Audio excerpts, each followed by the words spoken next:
in the house. Okay, so I'm going to show you a video, and they're going to have some pictures of some fans of some football teams. And so as you see the fans, I want you to yell out the name of the team, okay? Because I know you do that at football games, all right? So as soon as you see them, tell me what the team is, because I don't know. I'm not a football guy, okay? I'm just saying I don't do that thing. Okay, so are you ready? Yep. Okay. All right, so... Oh, hold on a second. Oh, I think it's okay. I did that. Never mind. Here we go. Who? Colts, okay. Rams, okay. Pirates? Oh.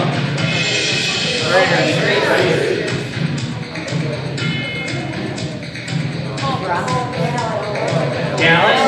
Right. I knew that one. Green Bay Packers? I don't know. Cleveland Browns. Cincinnati. The construction workers. Patriots. Steelers!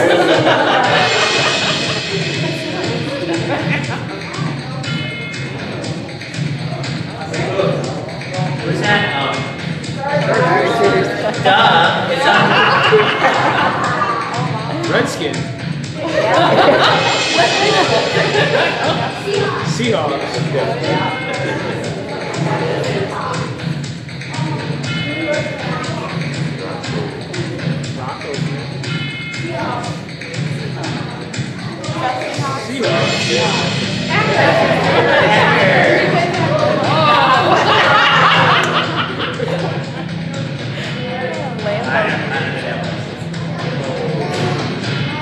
The Gorillas.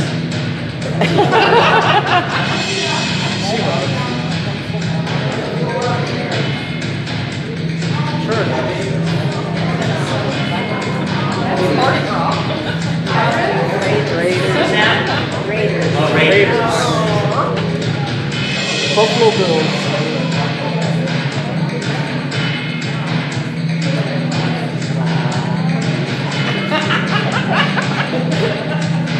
Steelers.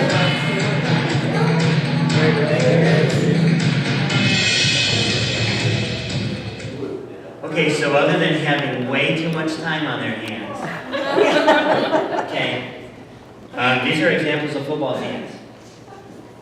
And, I mean, okay, we have fans for almost everything, don't we? Right? We do. And, okay, my oldest son, his best friend is just a nut about Star Wars. And so he says when he gets married, he's going to have a Star Wars wedding. No lie. He's going to dress, everybody's going to be dressed up as Star Wars. But I'm hoping he doesn't play this song when the bride is coming down the aisle. It better not be this one. That would not be good. Right? Not good. Okay. So that would be really bad. But, okay, the reality is when it comes to aligning ourselves with anything, we always start off in one of two, where we start off in one camp, is that we usually always start off as a fan. Okay? And the other part that we move to will be follower. But we always start off as a fan. Okay? And so there's some really big differences between fans and followers. Okay? There was actually a book that was written, and I think you have a group that might even be going through that book. Maybe you're finishing it. It's called Not a Fan. And this is how he defines a fan.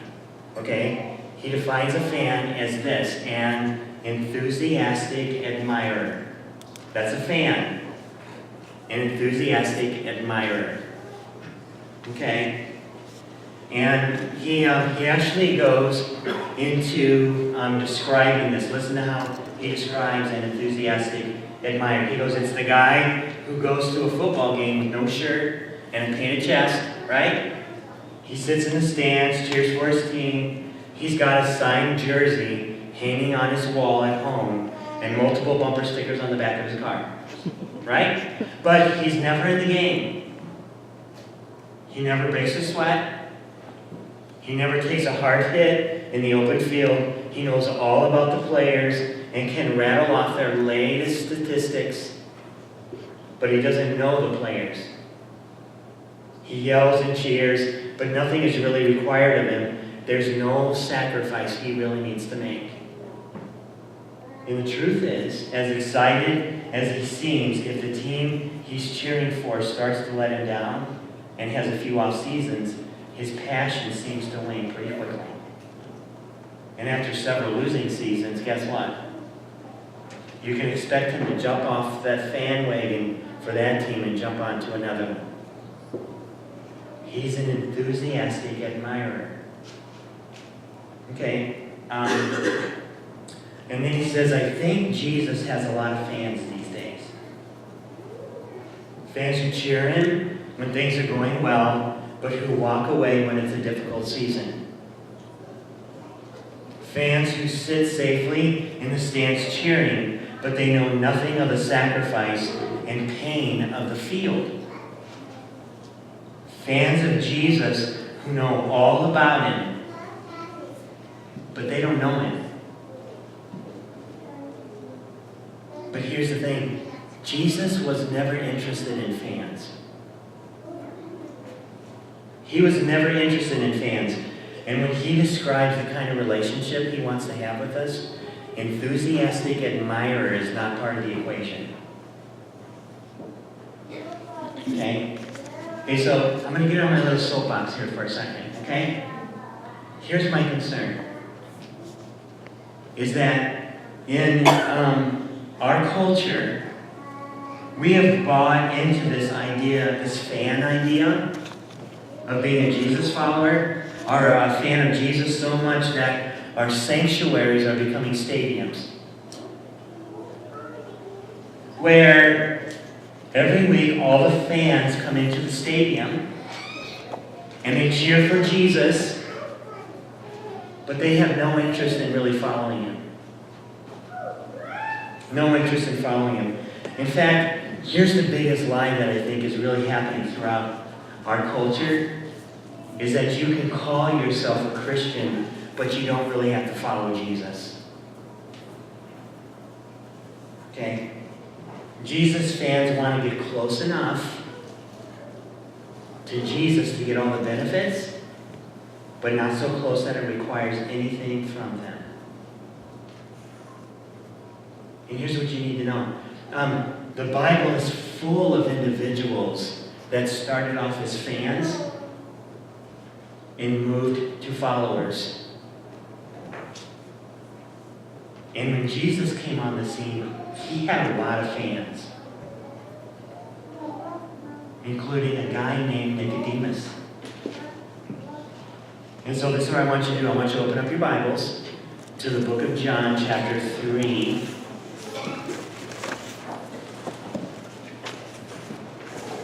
To the book of John, chapter 3. And we're going to discover about, from John's writing, about this guy that started off as a huge fan of Jesus. Okay, he started out as a huge fan of Jesus. In fact, Nicodemus was part of the most elite religious organization in the whole city.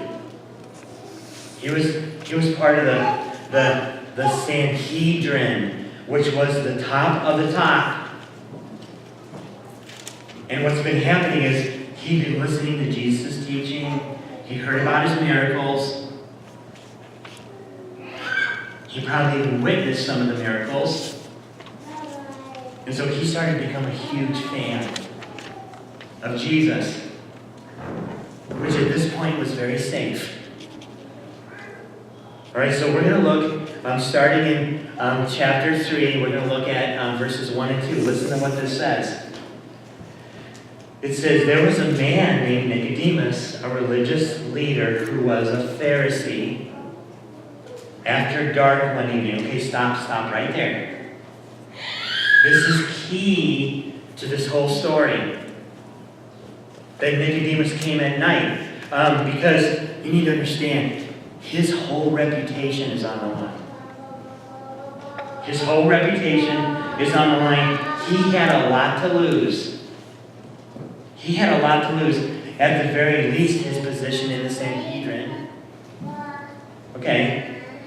And at this point, being a secret admirer of Jesus isn't going to cost him anything. Okay, so Nicodemus is about to have a DTR moment. You know what a DTR moment is? Every relationship should have one of these. It is a define the relationship moment, okay? So, it's like this story that's told of this one guy. Okay, listen to what happened to him. He says, in high school, I went out on a first date with a girl that I really didn't know very well. We sat down in a booth at a restaurant and began the awkward first date conversation. He said, during the appetizer, I learned a little bit about her family. While we enjoyed the main course, she told me about her favorite movie, and then it happened. While we were eating our dessert, she asked me, and I quote, "Where do you see this relationship going?" On the very first date, she was having that DTR conversation, and he said, I got out of there PBQ.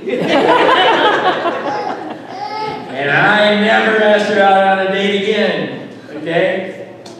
So Jesus is about to have a DTR conversation with Nicodemus. Okay? And so it was important that Nicodemus met Jesus at night.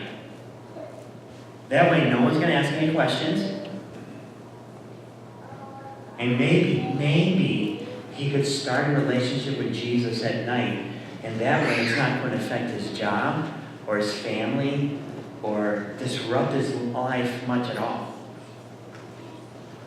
So that's pretty okay. Here's the core truth of this tonight, or today, okay? Here it is. It says, fans are happy to follow Jesus as long as that doesn't require any significant changes or negative implications. Fans are happy to follow Jesus as long as that doesn't require any significant changes or have any negative implications. So, he's there at night. Let's finish this verse. After dark one evening, he came to see Jesus, and he said, Rabbi, we all know that God has sent you to teach us. Your miraculous signs are evidence that God is with you. Okay, so this is what Nicodemus is saying to Jesus. I just want you to know, Jesus, I am a huge fan. I am a huge fan of what's going on. In fact, I think I'm actually starting to believe that you might be God. So I'm a huge fan. And then Jesus comes out and says something that hits Nicodemus at the core. Okay? So right now, Nicodemus is a fan. He's saying, God, or Jesus, I am really, you're awesome. And then this is what Jesus says. He goes, Jesus replied, I tell you the truth. Unless you are born again, you cannot see the kingdom of God. Okay, so this is what Jesus is doing. He's going, okay, Nicodemus, let me define for you our relationship. Okay? Here's what this means. If you want to move from fan to follower, there's no way you can follow me without me interfering in your life. It's not going to happen. following me will cost you something. In fact, following me always costs you something. And for Nicodemus, it could cost him his position.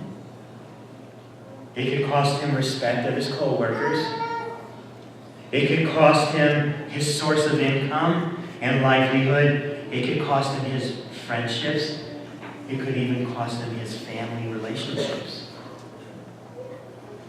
So, that brings us to a really important question this morning. Here it is. 2 questions for us. The first one is, has following Jesus cost me anything? And here's the second one. Has following Jesus interfered with my life? Has following Jesus cost me anything?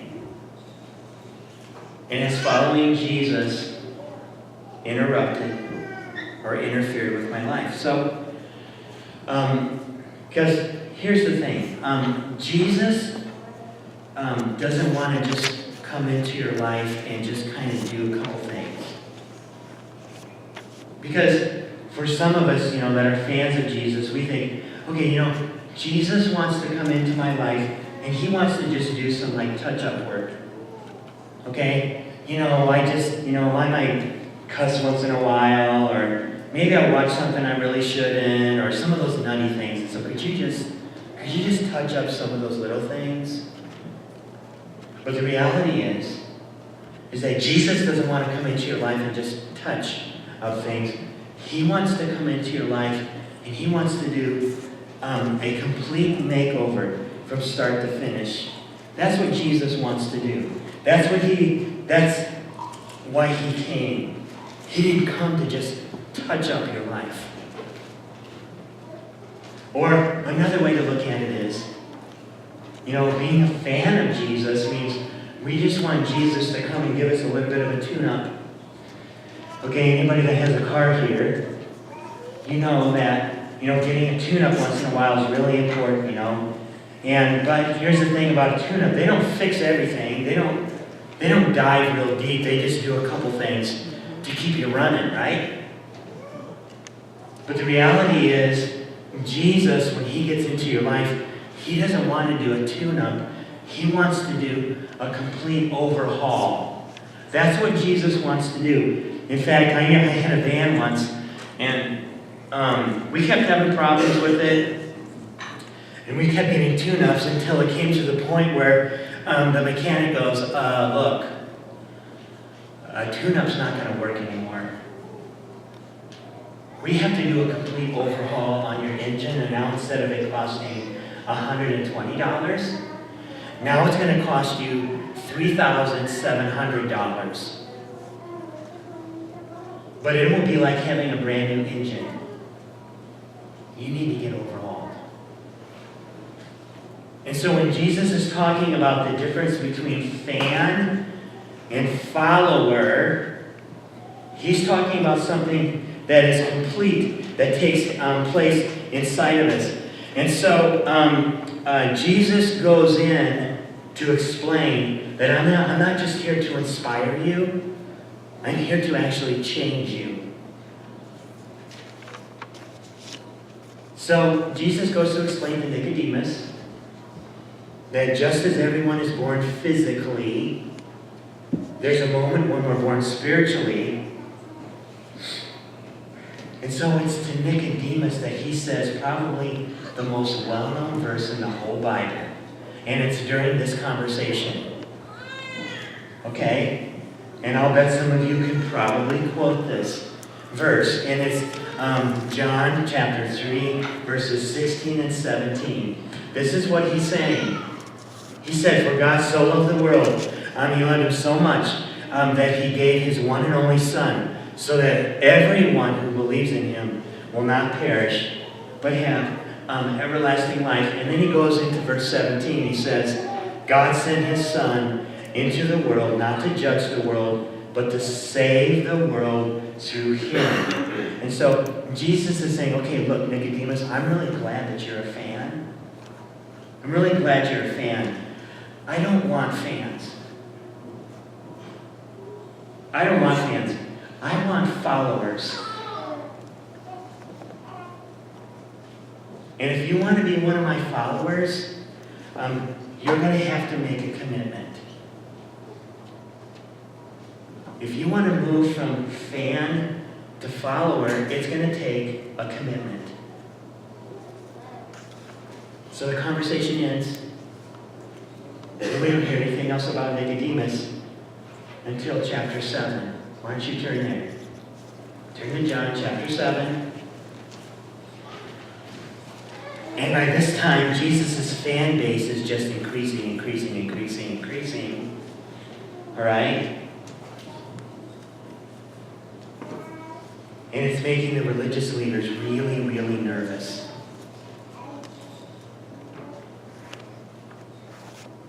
In fact, at one point, the religious leaders tell the guards, if you see this guy again, you arrest him. No questions asked. We need him under lock and key. Let's go to verse 45. Look what takes place. Chapter 7, verse 45, it says this.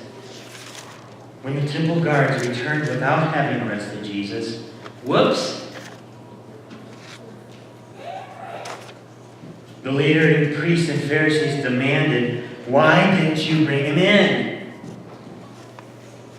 And then they say, we have never heard anyone speak like this. The guards responded, uh-oh, guess what?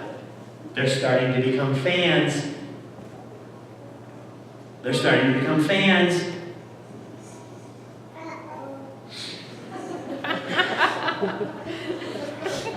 And then verse 47 says, okay, listen to the Pharisees' response. They go, we have never heard this, but have you been led astray too? The Pharisees mocked.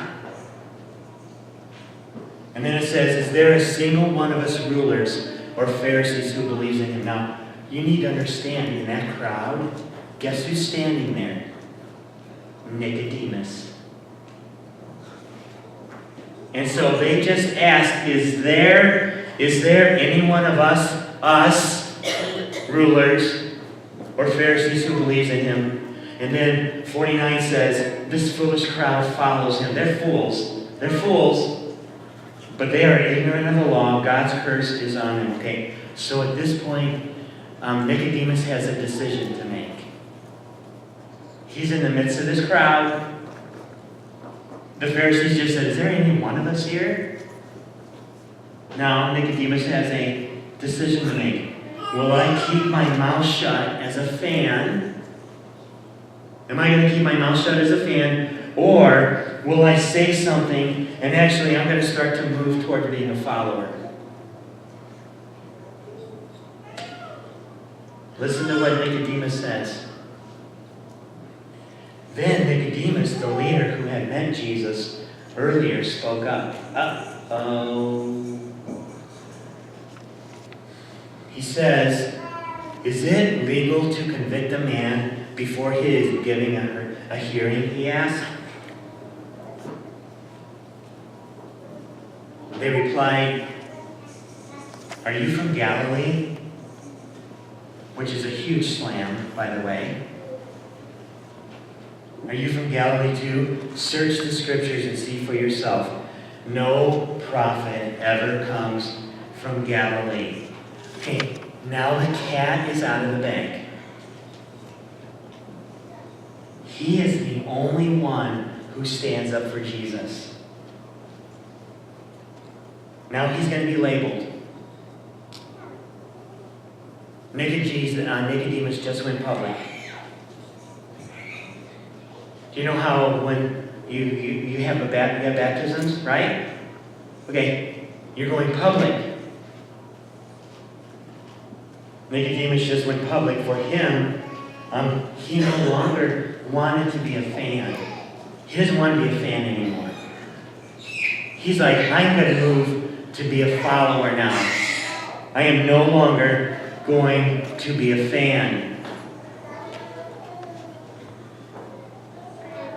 We don't hear about Nicodemus again until these last verses found in John 19. Go ahead and turn there. John chapter 19. And this is right after Jesus dies.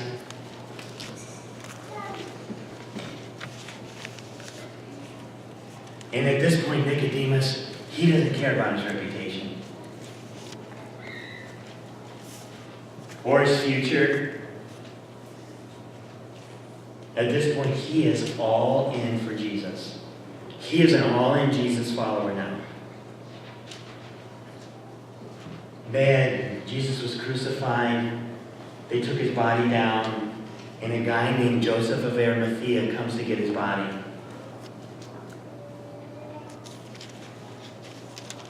Who, by the way, was a fan turned follower. He talked to Pilate into giving him Jesus' body. Let's look, starting in verse 38. It says this: afterwards, Joseph of Arimathea, who had been a secret disciple,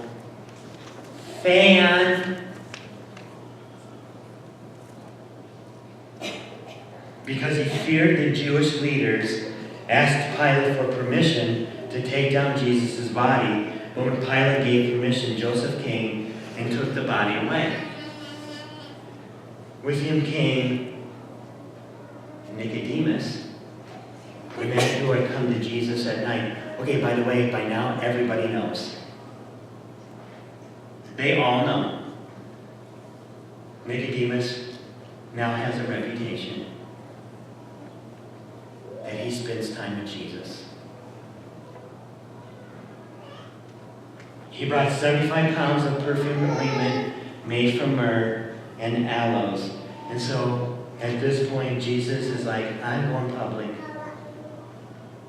Everybody's going to know now. And after this, everybody's going to know that he's a Jesus follower. His friends, his family, his co-workers, the guys at the Camel Club. It's going to cost him something. Okay? It's going to cost him something. So let me ask you, what about you? Are you a fan? Or are you a follower? Because this morning there's three groups of people here. The first group is, you're really not a fan or a follower, you're just kind of checking it out. Okay? The second group is, you're a fan. You're a fan. You might have prayed a prayer at church. You go to church, you do churchy things. But it really hasn't cost you much. Or, you're a follower of Jesus, and it is costing you everything. I thought of a way to visually show you what this means and why we kind of choose not to move from fan to follower. And so I brought some rope here, and I'm going to get a couple volunteers. Okay? I'm a prompt person, by the way. I don't know if you noticed that. Come on up. I need you to just hold this right there. Just hold it. Very good. Awesome. We're going to go over here. And I know you're just waiting to do this. Come on over. Okay, I'm going to have you grab the rope right there. Yeah, right there. There. Very good. Awesome. I'll try not to pull too hard, I promise. Oh, look, we can just go all the way over here. That's so special. Awesome. Okay. I forgot your name already. Come on, Bryce, come here. I need you. Come on. Grab a hold. You the man. All right. And we're going to go over here. Oh, you guys would. You're going to make me come back here, aren't you? Wow. Okay. If that's what you want, that's fine. Here, you hold that. You the man. Awesome. Okay. we'll just go around here like this. And, oh, I think I'm going to need you. Hey, come on over, buddy. You can do this. You are the man. Come here. Okay, see where she has her hand? You go hold that right there. Yeah. Okay. Now we're going to come back over here. And I need you to hold on to the rope right there. Alrighty. Seriously? Oh my God. Is this open? Cool. That's awesome. Okay. Don't go anywhere. Can I come back around here? Is this open too? Yep. Or do I need to jump? Push. Just push. Just push? I just broke it. This way? Oh, good. I was kind of scared there for a second. Oh, wait. Where's this door go? Does this go anywhere? Does this go like You don't want to outside? go there. Okay. See you guys. Nice time. Okay. Very good. All right. Thank you. You can sit down now. That's awesome. Thank you. Okay. This is why we choose not to go from fan to follower. This rope, let's say this represents eternity. And it just kind of goes on forever. Okay? This represents your life. And for a lot of us, we spend all of our time in thoughts and futures and money focused on this. And the reality is, until we start focusing all of our thoughts, our future, our money, our goals based on this, we're going to remain a fan. And God is saying, I have so much more for you. He's saying, your life is a vapor. And I'm asking you, I need to have a DTR moment with you. We need to know. Are you going to live the rest of your life being a fan? Or are you going to be a follower? There's a song that's going to be played. This is your opportunity to have a DTR moment with God. And after it's over, I'm going to pray for us. But he's sitting down with you right now, like he did with Nicodemus. And he's saying, I'm really glad that you're my fan. I need you to be a follower.